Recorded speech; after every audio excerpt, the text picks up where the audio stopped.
भागामध्ये आपण पाहणार आहोत की नम्रता आणि ईश्वरी आहेराच्या साड्यांचं निमित्त करून अर्जुनच्या हळदीमध्ये येतात। त्या ऐन मुहूर्ताला येतात, त्यामुळे पूर्णाजी त्यांना म्हणते की तुम्ही नवऱ्या मुलाला हळद लावून जा। त्यांच्या तर मनासारखंच होतं।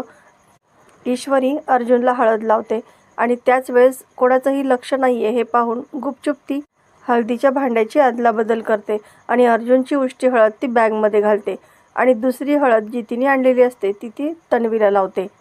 ईश्वरी आणि नम्रता दोघेही सर्वांचा निरोप घेतात आणि तिथून निघून जातात। इकडे सायली देखील हळदीसाठी खूप छान तयार झालेली असते। कुसुम तिचे खूप कौतुक करते आणि माझीच दुष्ट लागेल तुला असं म्हणते। त्याच वेळेस नम्रता आणि ईश्वरी दोघीही त्या ठिकाणी येतात। सायलीला त्यांना पाहून खूपच आनंद होतो।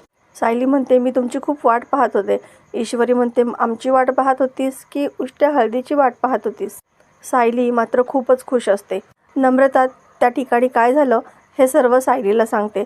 सायली म्हणते की आमच्या पूर्णाजी आहेतच तशा प्रेमळ आणि मला माहिती होतं त्या मुहूर्ताच्या वेळ गेल्यानंतर तुम्हाला अशाच नाही जाऊ देणार, म्हणून तर मी तुम्हाला त्या वेळेला पाठवलं। ईश्वरी आणि नम्रता खूप प्रेमाने सायलीला हळद लावतात। आता सायली तिची बॅग भरत असते, त्यावेळेस कुसुम खूपच भावूक होते। तिला तिच्या लहानपणीच्या सगळ्या गोष्टी आठवत असतात आणि ती रडत असते।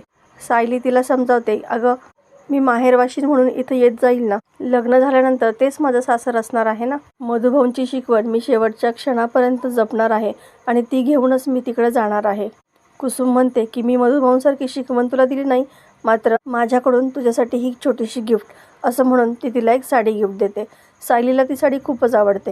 ती म्हणते की हा तुझा आशीर्वाद समजून मी उद्या लग्नामध्ये हीच साडी घालेल।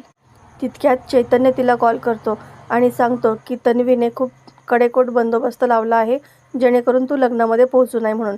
प्रत्येक गेटवरती सिक्युरिटी गार्ड तिने नेमला आहे। तुझं आतमध्ये येणं आता फारच कठीण झालं आहे।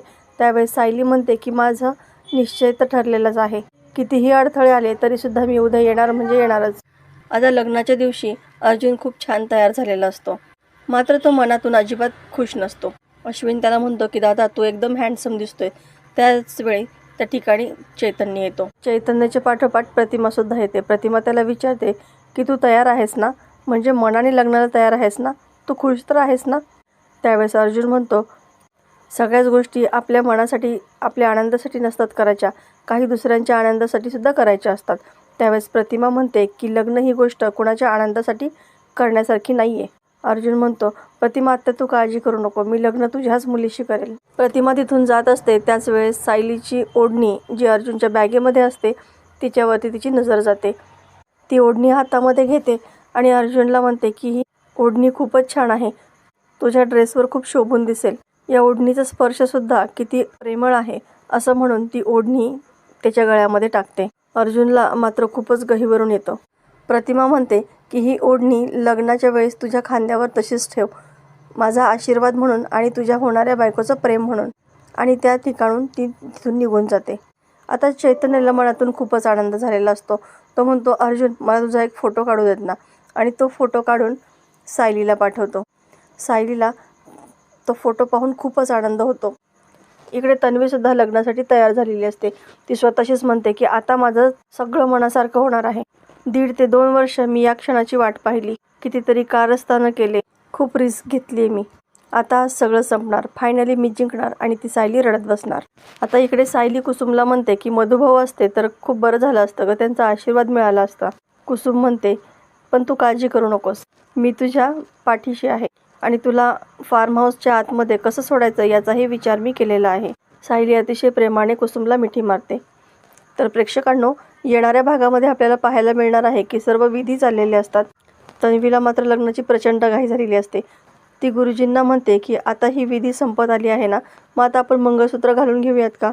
लगेच कल्पना अर्जुनकडे मंगळसूत्र देते आणि त्या क्षणी सायली आतमध्ये येते। सायली चक्क बँडवाल्यांच्या वेशामध्ये आतमध्ये येते। ती म्हणते की मी मिसेस सायली अर्जुन सुभेदार ठरल्याप्रमाणे लग्नाला आली आहे। तिला पाहून सर्वांनाच खूप मोठा धक्का बसतो। तर प्रेक्षकांनो, अशाच नवनवीन व्हिडिओ अपडेटसाठी चॅनलला सबस्क्राईब करा, नोटिफिकेशनसाठी बेल आयकॉन अवश्य दाबा। व्हिडिओ पाहिल्याबद्दल धन्यवाद।